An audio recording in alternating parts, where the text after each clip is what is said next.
Hello and welcome back to another video. If you're looking for recommendations on what manhwa to read, then here are some that I've read recently that might be of interest. Manhwa titles are timestamped in the video for your convenience.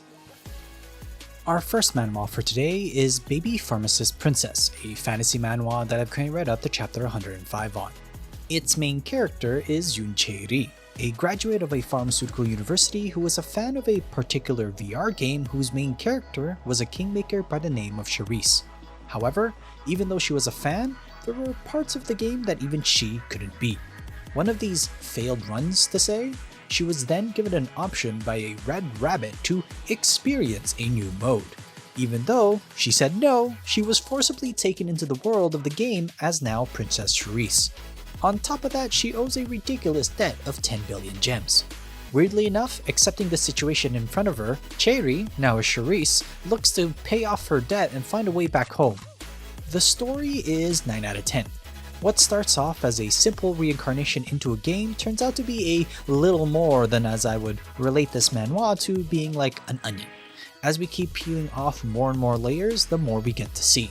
I don't think it makes you cry, really, but overall, it just has a story that clearly has direction from the beginning and is trying to stick with it as much as possible.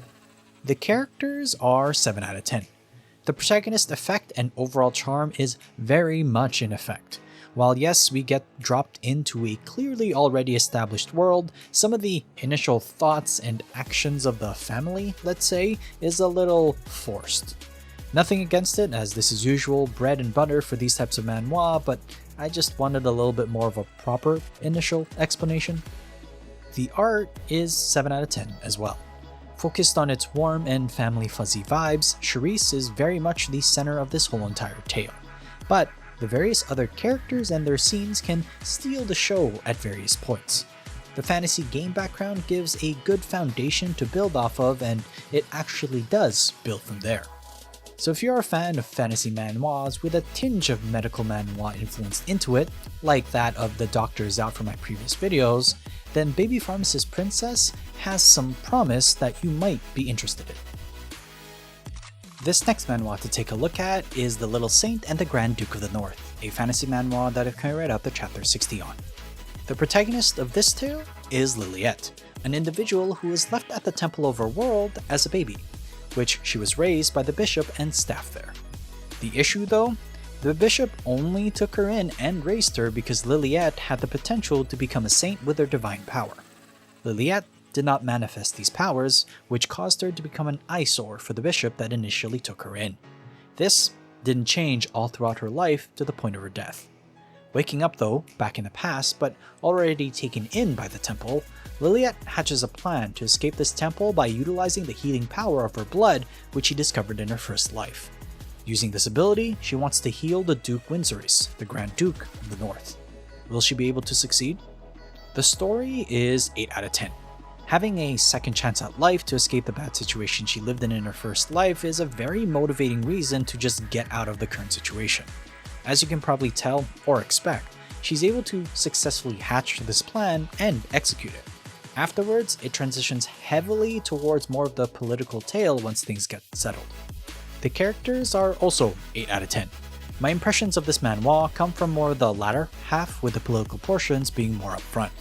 Overall, I find the characters to be more simplistic, but there are echoes of something more, but just needs more time to truly see what their true motivations and feelings are with regards to the kingdom, Grand Duke, and even Liliette. The art is 7 out of 10. So far, it's been more focused on the cute and childcare portions after Liliette's plan comes to fruition. Of course, it has that potential to be more dark and gritty from the introduction to come running back into the forefront. We will see though what the plot entails for the scenery and art depictions. So if you're a fan of fantasy manhwas where the perspective of a childcare story is from the child herself, similar to the Archduke's adopted saint from my previous videos, fans of the genre would definitely enjoy The Little Saint and the Grand Duke of the North. I brought the Mastermind in as a Maid is the name of our next manhwa to take a look at. It's a fantasy manhwa that I've currently up to chapter 21 on. Mia is the name of its main character, an individual who wants a peaceful life in the city after her grandfather passed away. Coming from outside the city, she browsed through a number of properties at various prices until she settled on a decision to buy a particular mansion that seemed like a deal. The reason why it was so cheap? It's haunted by a peculiar ghost or spirit that is quite the clean freak. Part of the contract of buying the house, Mia is now the caretaker or contractor of the building and therefore somewhat beholden to the cleaning wishes of the ghost. Since it's a mansion, it's huge and hard to clean with just one person. So, she of course wants to hire someone to help, to which is actually successful, even though the reputation of the mansion is front and center in the town. The person she hired, though, ends up being the villain as we get told. This is a world that Mia knows of from her past life. The potential is 7 out of 10. Considering the title, I initially thought that this work was going to be more potentially a horror. Instead, I get treated with what I think will turn into more of a rom-com fantasy manhwa since Mia is so unaffected by the presence of the ghost and what it wants. Now, that's got me curious for what's in store at least. The art is 8 out of 10. Mia being a fearless main character is very apparent with even the first introductory chapters. What then is even funnier is the potential romances that come for Mia owning the mansion and wanting help around it. The varied personalities that come to assist will be a number of comedic sources, I'm sure. So if you enjoy fantasy manhwas and wanted one with a more laid-back feeling to it, but has potential to grow, it's very much a has some promise title, then I brought the Mastermind in as a maid would be interesting to consider. Our other shorter story for this week is The Ordinary Lawyer's Subspace, a modern manhwa that I've cleaned right up to chapter 16 on. The focus of this plot is on Han Bom-sang, an individual living in modern Korea who, due to some unfortunate family situations, took the civil service exam to be a lawyer. A good achievement, but amongst other lawyers not looked at as an equal. On one random day though, Bom-sang received an offer to work at Kim & Kang, a top lawyer firm within the country, and luckily enough, after interviews and the process, was actually accepted. This wasn't his only lucky break though. Perusing through his late father's study, he discovers a hidden space, one that will be quite the boon for Bom-sang. As he explores this space, he realizes that time flows differently in this one. Any time spent in this space results in no time passing in the regular world, although hunger, thirst, and other human needs are still required to be met in this space. And at this time, aging hasn't come up and I'm curious to see if it will answer it or just fantasy wave it away. Now that Bom-sang is at Kim & Kang, he will utilize the only thing he's good at, effort, to try and make a name for himself. This little time-free space of his though, will be a vital ingredient to his success. The potential is 9 out of 10.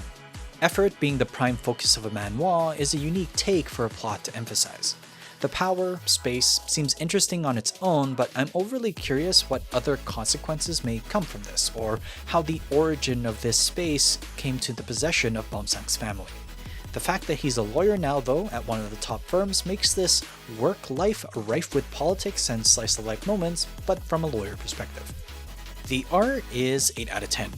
The essence being shown in the art and pages, honestly, I could picture it as a K-drama. A lawyer being initially looked down upon due to their educational background or lack thereof, then having the opportunity to change everybody's minds, but only if he's able to utilize the space in front of him, of course with unlimited time, properly. So if you're a fan of modern slice-of-life manhwas but wanted the life of a lawyer to be front and center, then The Ordinary Lawyer's Subspace has some promise that could be worth a read, if you're curious. Another week, another highlight. For those unaware, this is a section of the video I update impressions for manhwa that I've previously covered. Today's highlight is We Hate the Male Lead, which I've now read up to completion, which is up to 65 chapters. Info card description will have links to my original opinion. Luna, of course, is our resident reincarnatee who found herself as the best friend of the male lead. Of course, she doesn't want anything to do with him. From where we left off, interestingly enough, there was only about 20 chapters left before it completed. To try and prevent major spoilers, it's a short and sweet plot that does not distract from the main issue at hand, and Luna is just trying to live her own life in this new world. Saintess and Luna of course will be the item as I previously noted, but Fersen won't let it go so easily. This is a shorter wrap-up than I usually do, but with it being so short, there isn't much room to maneuver if I don't want to spoil things too much. My previous video on this work will be a better initial indicator if you're curious. My previous scores for this manhwa were 7 out of 10 for art, and then 8 out of 10 for characters and story. The art stays the same at 7 out of 10, as honestly, it has all of the standard art style tropes for a romance manhwa. Its slight edge is because it's similar to I Will Escape from the Flower Trials that I recommended from my last discussion. It's that negativity or crazy notion that comes out due to the actions by Luna. The characters also stay the same at 8 out of 10. Both Saintess and Luna are the couple to be, and it's very easy to see that. What makes things difficult, of course, is Luna's forced attachment to Fersen that evolves, and that evolution of their relationship gets quite heated. The story goes up from 8 out of 10 to 9 out of 10, as honestly, now that I've completed it, it's such a nice little package of a manhwa that I would recommend it for those that wanted to try out the romance genre, but didn't want to have to read closer to 100 plus chapters to finish a manhwa. It wraps everything up nice and neatly by the end as well.